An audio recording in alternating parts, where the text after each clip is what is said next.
வணக்கம் மக்களே, வணக்கம். சற்று முன் கிடைத்திருக்கக்கூடிய ஒரு முக்கியமான தகவல் ஒன்றை பார்க்க போகிறோம். சற்று முன்பு திமுக தலைவர் வீட்டில் 5000 கோடி வசமாக சிக்கியது.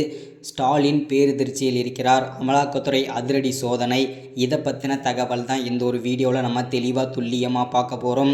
முதல்வர் ஸ்டாலினுக்கு இந்த 5000 கோடி யார் கொடுத்தது, யாருடைய பணம், அங்கே எங்கேருந்து வந்தது, இதை பற்றின முழுமையான தகவல் தான் இந்த ஒரு வீடியோவில் தெளிவாக பார்க்க போகிறோம். அதற்கு முன்பு நமது சேனலுக்கு நீங்கள் புதிய பார்வையாளராக இருப்பதற்கு வாய்ப்புகள் நிறையவே இருக்கிறது. ஸோ முடிஞ்ச அளவுக்கு எல்லாரும் மறக்காமல் சப்ஸ்கிரைப் பண்ணிவிடுங்க. சப்ஸ்கிரைப் பண்ண உடனேயே பக்கத்திலே ஒரு பெல் பட்டன் வரும். அதை கிளிக் பண்ணி ஆல் என்ற ஆப்ஷனில் போட்டு வச்சுக்கோங்க. தொடர்ந்து நம்ம வீடியோ போட்டோம்னா உங்களுக்கு நோட்டிஃபிகேஷன் வந்துடும். அதை பார்த்து நீங்கள் தெரிஞ்சுக்கலாம். இன்றைக்கி என்ன அரசியல் நியூஸ், இன்றைக்கி என்ன அரசியல் அப்டேட்டுன்றதை தெளிவாக துல்லியமாக தெரிஞ்சுக்கலாம். அதுக்கு முன்னாடி மறக்காமல் எல்லோரும் லைக் பண்ணுங்கள், எல்லோரும் ஷேர் பண்ணுங்கள். ஓகேங்களா? ஓகே, வாங்க வீடியோக்குள்ளே போகலாம். சற்று முன் கிடைத்திருக்கக்கூடிய ஒரு முக்கியமான பரபரப்பான அதிர்ச்சியான திமுகவிற்கு ஒரு பாதாள செய்தி, ஒரு சோகமான செய்தின்னு கூட சொல்லலாம். ஏன் அப்படின்னு பார்த்தீங்கன்னாக்கா, பல்வேறு அமைச்சர்கள், அதாவது திமுகவோட பல்வேறு அமைச்சர்கள் பார்த்திங்கன்னா பல்வேறு சர்ச்சைகளை சிக்கிட்டு வந்துட்டு இருந்தாங்க. அந்த வரிசையில் தற்போது முதல்வர் ஸ்டாலின் அவருடைய கொச்சி பண்ணை வீட்டில் பார்த்திங்கன்னா 5000 கோடி வசமாக சிக்கியிருக்கிறது அமலாக்கத்துறையிடம். ஸோ இதனால் பேரதிர்ச்சியில் முதல்வர் ஸ்டாலின் இந்த 5000 கோடி இருக்கிற இடத்த யார் சொல்லியிருப்பார்னு சொல்லிட்டு அவர் யோசிச்சுட்ருக்காரு. அது மட்டும் இல்லாமல் நெஞ்சை பிடிச்சி வச்சுக்கிட்டு அவர் ஹாஸ்பிட்டலில் போய் அட்மிட் ஆகிருக்காரு.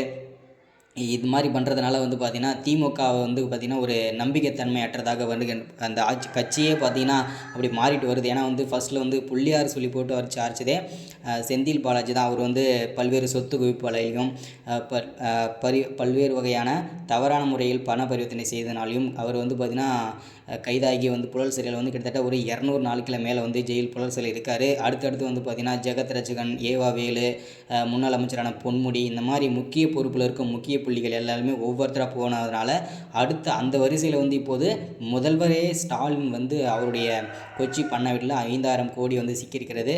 அமலாக்கத்துறை பார்த்திங்கன்னா அதிரடி சோதனை நடத்தி இதை எல்லாமே கண்டுபிடிச்சி எடுத்துட்டாங்க. அந்த பணத்தை எல்லாமே முடக்கியிருக்காங்க. அது மட்டும் இல்லாமல் முதல்வர் பதவி கூட போகிறதுக்கு, அதாவது பறிக்கப்படும் அப்படின்றதுக்கான உறுதியும் அமலாக்கத்துறை கொடுத்துருக்காங்க. ஸோ அப்படி ஒருவேளை ஒரு முதல்வர் பதவி பறிக்கப்பட்டால் அது அந்த பதவி யாருக்கு போகும் அப்படின்றத அடுத்தடுத்த வீடியோவில் தொடர்ச்சியாக பார்ப்போம். ஏன்னா அடுத்தடுத்த அப்டேட் தொடர்ந்து நமக்கு கொடுத்துட்டே இருப்பாங்க.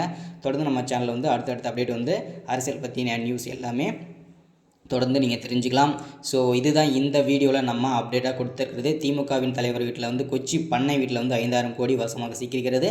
அமலாக்கத்துறை பேரதிர்ச்சி. அமலாக்கத்துறை பார்த்திங்கன்னா அதிரடி சோதனை. ஓகேங்களா? ஸோ இது அப்டேட். மறக்காமல் சப்ஸ்கிரைப், லைக், ஷேர் பண்ணுங்கள். தேங்க்யூ.